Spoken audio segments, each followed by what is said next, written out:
Hi there, welcome to Debutify. In this quick video, I'll walk you through setting up the Show Second Image on Hover widget, helping your customers explore product images effortlessly right from the product card. All right, let's dive in. Accessing the widget.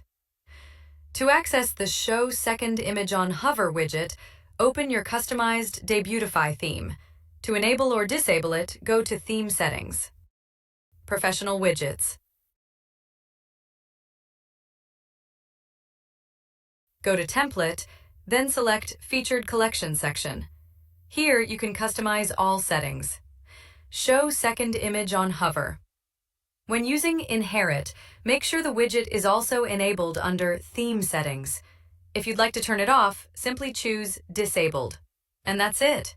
You've successfully set up the Show Second Image on Hover widget, giving your store a dynamic and interactive browsing experience that keeps customers engaged.